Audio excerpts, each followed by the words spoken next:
Okay, now we have to find out the element. Here we have to express the adjoint of xi minus a in the matrix polynomial. So here we have to take the adjoint of xi minus a minus xi or xi minus a, and we know that how to find out the adjoint of any matrix. Then, if suppose we have to find out the cofactor of this element, then we have to take this one as it is, and which is nothing but a22 minus x minus of e21. Here we have to find out the cofactor of each element. A21 is nothing but minus of a12, and which is nothing but a11 minus x. And we can write this as a a22 0 0 a11 minus of x into 1001 plus 0 minus of a21 minus of a12 0. Okay, and which is nothing but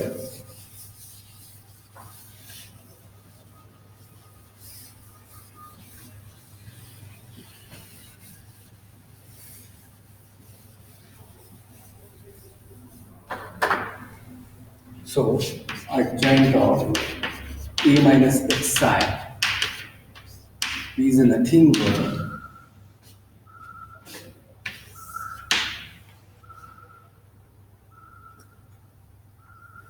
e22 0 0 a11 plus 0 minus of a12 minus of a12 0 plus x into minus 1 0 0 1. Okay, and which is nothing but a22 minus of a21 minus of a12 a11 plus x into minus of 1 0 0 minus 1. Let us take this matrix as a b naught plus x into b1, where b0 is nothing but this matrix and b1 is nothing but this matrix. So if we take a b2 cross 2 matrix, then adjoint of a minus xi or xi minus a can be written in a matrix polynomial form. So we can generalize this concept on a n cross n matrix. Then the matrix adjoint of xi minus a can be expressed in the matrix polynomial as follows. That is, adjoint of this xi minus a can be written as b0 plus b1 as it is a 2 cross 2 matrix. Then here the polynomial, here we get the matrix polynomial up to the degree of this variable x is 1, as here it is a polynomial, it is a matrix of order n. Then we get the highest power of variable x is n minus 1 plus b2x square plus up to so on bn minus 1 x to the power n minus 1, where each bi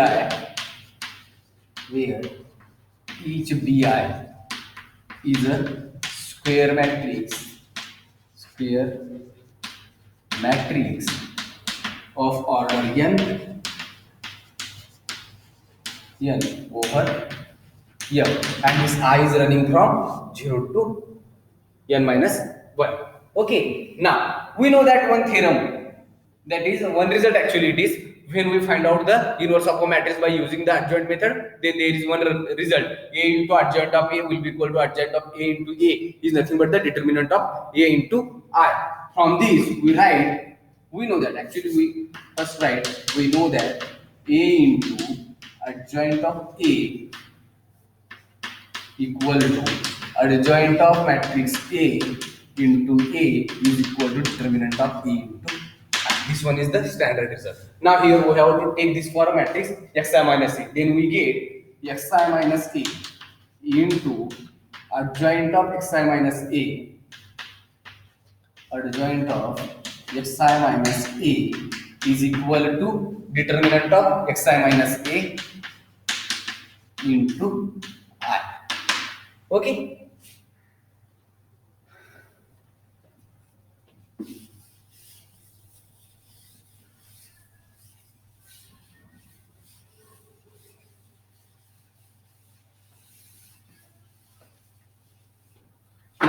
xi minus a is nothing but xi minus a is as it is. Adjoint of xi minus a can be written in this matrix polynomial, which is b naught plus b1x plus b2x square plus up to so on bn minus 1 x raised to n minus 1. Okay, and which is equal to, and we have find out the determinant of xi minus a, and which is nothing but the, in last lecture we have proved that determinant of xi minus a is nothing but the a naught into I plus a1 into x plus a2x square plus up to so on an x raised to n. So which is nothing but a naught into I plus a1x. There no need to take a1x plus a2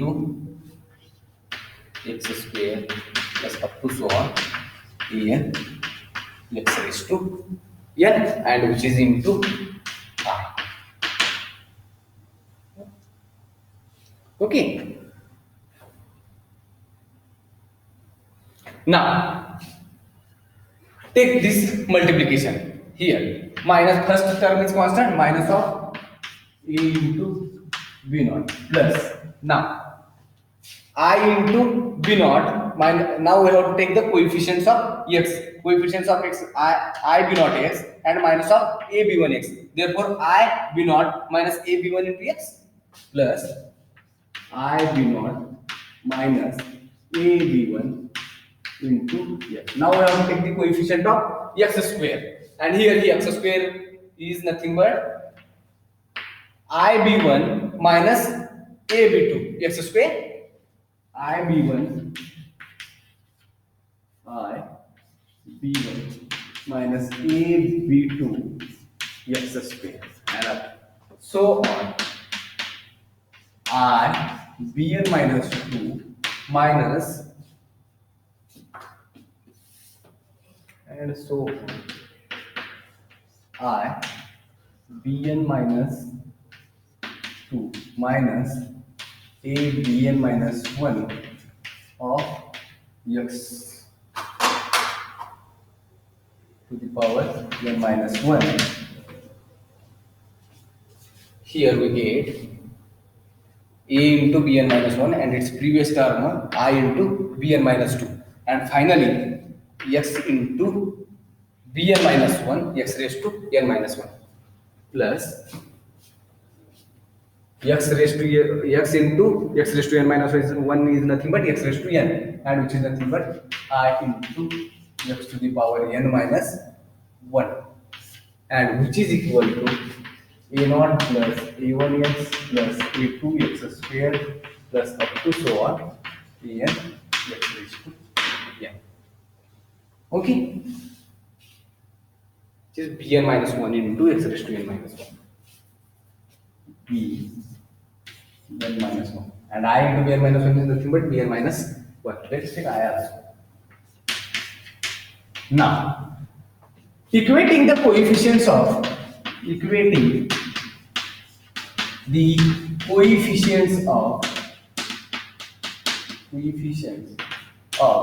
powers of years on both sides. Okay, then we get this minus of a b naught is nothing but this constant term a naught minus of a b naught is equal to a naught. Okay, now I b naught minus a b1 is nothing but a1. I b naught minus a b1 is equal to a1. Now I b1 minus a b2 is equal to a2, and up to so on.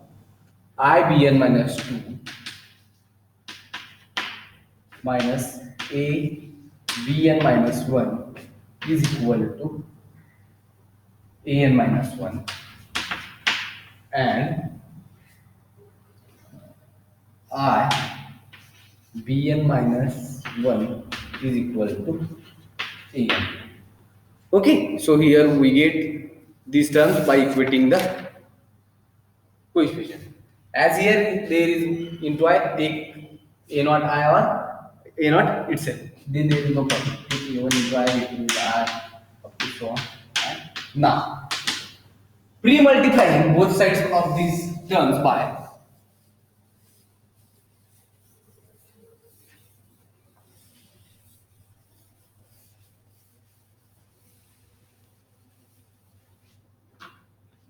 pre-multiplying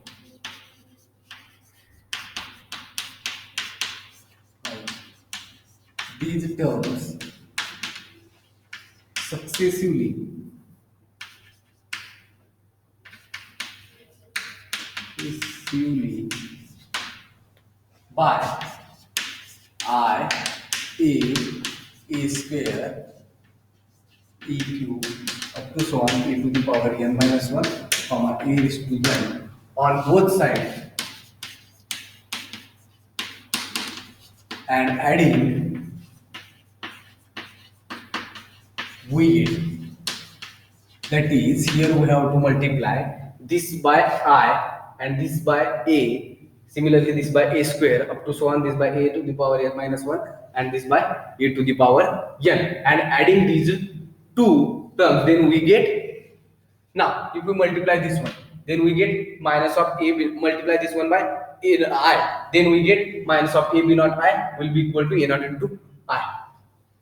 So which is nothing but minus of a b naught into I is nothing but again minus of a b naught itself. Now we have to multiply this by a and add to previous one. If we multiply this one then we get a b naught minus a square b naught b1, a b naught minus a square b plus we have to multiply this by a square b1 minus a cube b2, a square b1 minus a cube b2 plus up to so on, plus we have to multiply this by I bn minus 2, multiply this by e to the power n minus 1, then we get e to the power n minus 1 bn minus 2 minus e to the power n bn minus 1, and we have to multiply this by e to the power n bn minus 1, which is equal to, now we have to multiply this by I a square up to so on a to the power n minus 1 and into a to the power n. So a naught into I, which is equal to a naught into I plus a1 into a plus a2 into a square plus up to so on an minus 1 into a to the power n minus 1 plus an into a to the power n, and which is nothing but the polynomial of matrix A, that is the polynomial which annihilates the matrix A, and that is nothing but the f of A. Now here a b naught is cancelled, a b naught cancel, plus minus minus a square b1 plus a square b1 minus a cube b2, here we get one term of a plus a cube b2. Similarly an minus 1 bn minus 2, its previous term is, its next term is plus a cube b2 and its previous term is a minus 1 b raised to a to the power n minus 1 bn minus 2, these two are cancelled, so we get a naught I plus a1 a plus 2 so on an a raised to n is equal to 0, and which is nothing but f of a. So f of a is equal to 0. So the polynomial f of x annihilates the matrix A. Now consider f of t is equal to a naught I plus a1 t plus a2 t square plus up to so on an t raised to n. If we consider this matrix as a matrix of f of t with respect to ordered basis t, then we get f of t with respect to ordered basis b is nothing but a naught I plus a1 t plus a2 t square plus up to so on an t to the power n with respect to ordered basis b, and as t is a linear operator then we get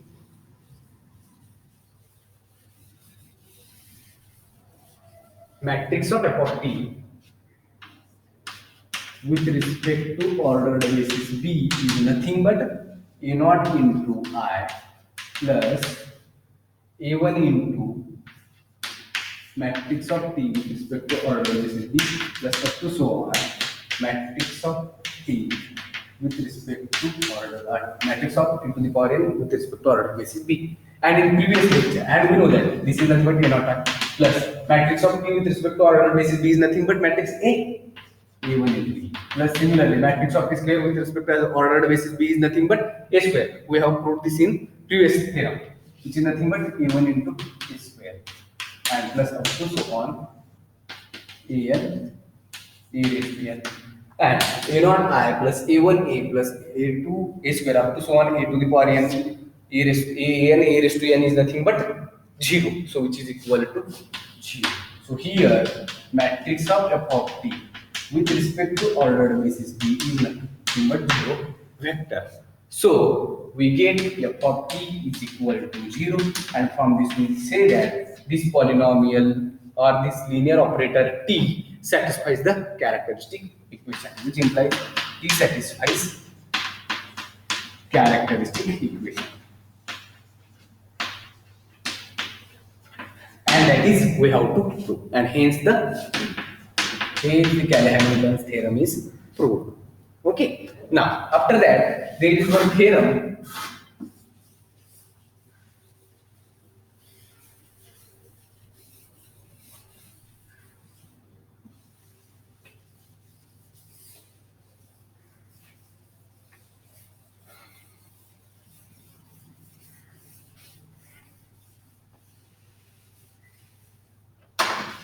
or it is conservative.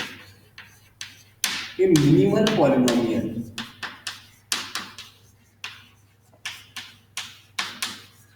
of a matrix A divides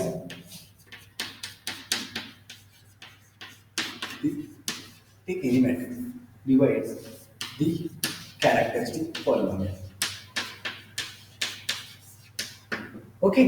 Now here we have to prove that a minimal polynomial of a matrix divides the characteristic polynomial of that matrix Okay. Now prove. Let A be a square matrix of order n and in Cayley-Hamilton's theorem we have proved that every square matrix satisfies its characteristic equation by Cayley-Hamilton's theorem.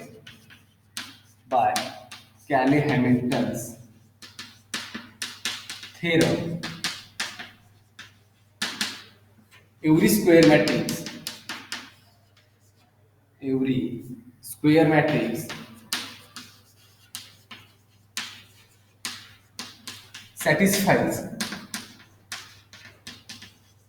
its characteristic equation.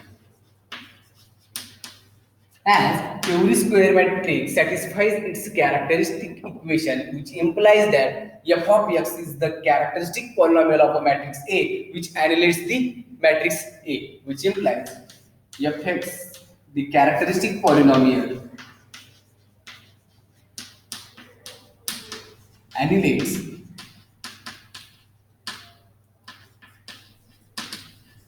the matrix A.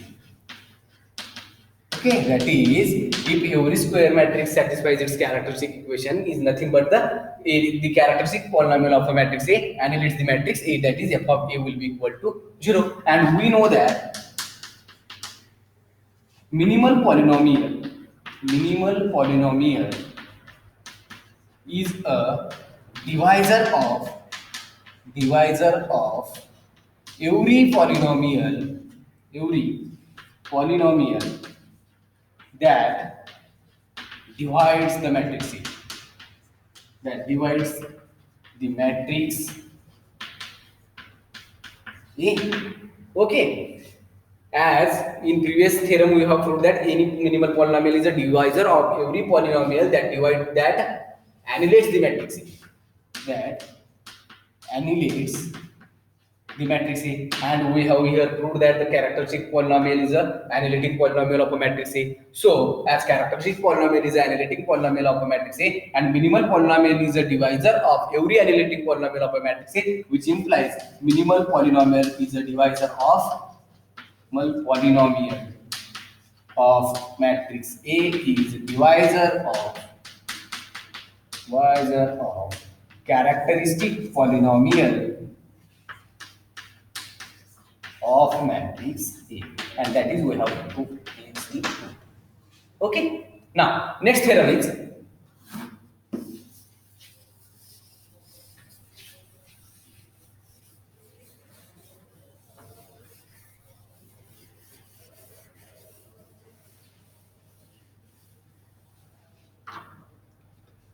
next one. Let P be a linear operator on an n-dimensional vector space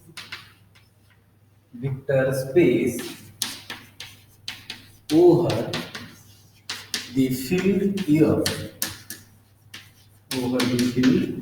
F. Now, then the characteristic polynomial and minimal polynomial of T have the same roots except multiplicity.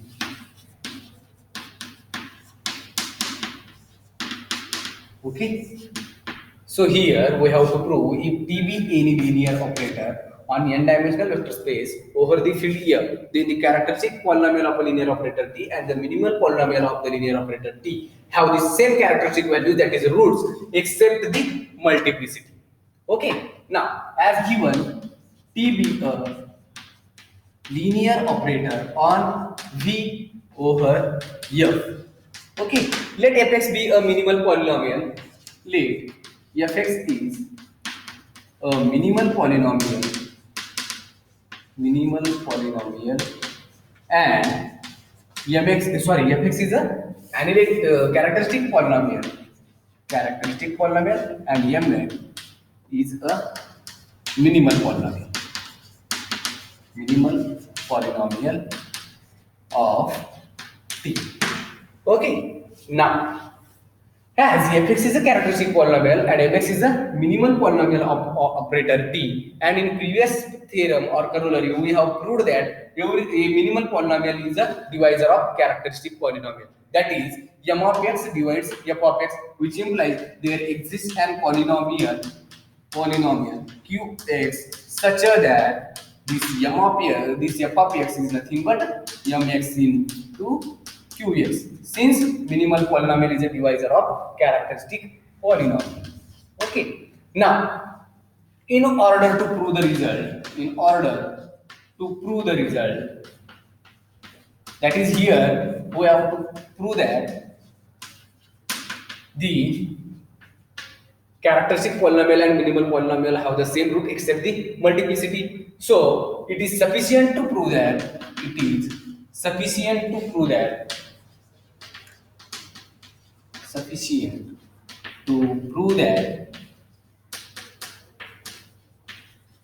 if C is a root of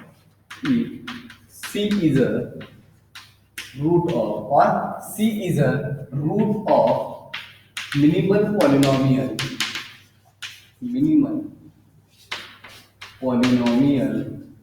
mx, if and only if C is root of characteristic polynomial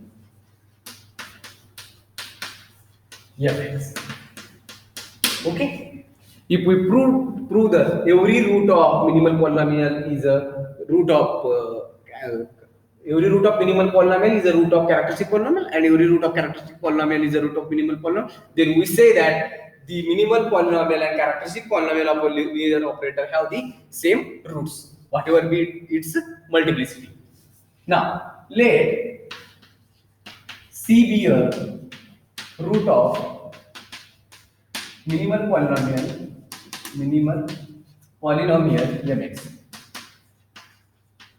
That is we have to prove first part mx, then which implies mc is equal to 0. Now put x equal to c in equation 1, and equation 1 is nothing but this one, f of x equal to fx into qx, then which implies fc is equal to mc into qc. But here, as c is a root of minimal polynomial, this mc will be equal to 0, which is equal to 0 into qc. So fc is equal to 0, which implies c is root of characteristic polynomial fx. So here we prove that c is root of mx implies c is root of fx. Now it remains to prove that if c is a root of fx, then c is a root of mx. Now let c is a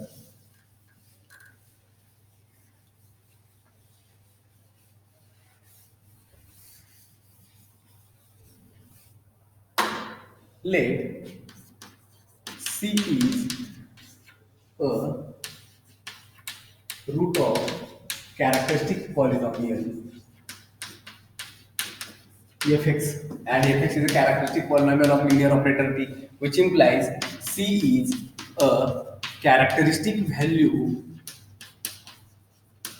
of linear operator t. And then by definition of characteristic value of linear operator t, there exists a non-zero vector alpha belonging to vector space V such that t of alpha is nothing but c into alpha. So here c is the characteristic value of t, and mx is the minimal polynomial. Then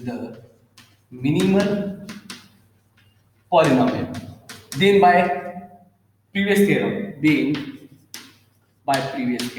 which previous theorem? In previous theorem, that is, if t be a linear operator on n-dimensional vector space V over the field F, and fx is any polynomial over the field F, and c is the characteristic value of t, that is, t of alpha will be equal to c alpha whenever alpha is not equal to 0 and c belonging to F, then f of t of alpha is nothing but f of c into alpha. That is, previous theorem, we get m of t of alpha is nothing but m into c of alpha.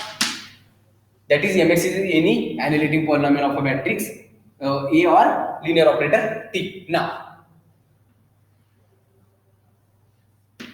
okay.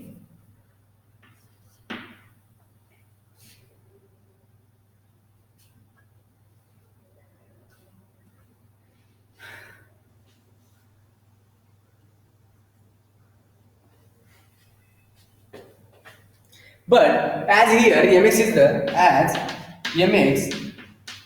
is the minimal polynomial. This one must take 2. Minimal polynomial. As mx is the minimal polynomial, then m of t must be 0. Since by definition of annihilating polynomial, mx is the minimal polynomial, which implies that mx is the annihilating polynomial, and we know that annihilating polynomial is nothing but the matrix. Annihilating polynomial for some operator t is nothing but the polynomial which annihilates the linear operator t, which implies f of t will be equal to 0. As here m of x is the minimal polynomial, that is annihilating polynomial, so m of t will be equal to 0. Put this m of t will be equal to 0 in this equation, then we get mc alpha is equal to 0 of alpha, and which is nothing but 0 alpha, which implies mc is equal to 0. So here c is the root of f of x, m of x, which implies c is root of mx, as here we have taken c is root of fx implies c is root of mx. So every root every root c of mx is a root of fx, and every root c of fx is a root of mx. From this we conclude that the roots of fx and mx are same except the multiplicity, and hence the okay. Thank you for watching the lecture.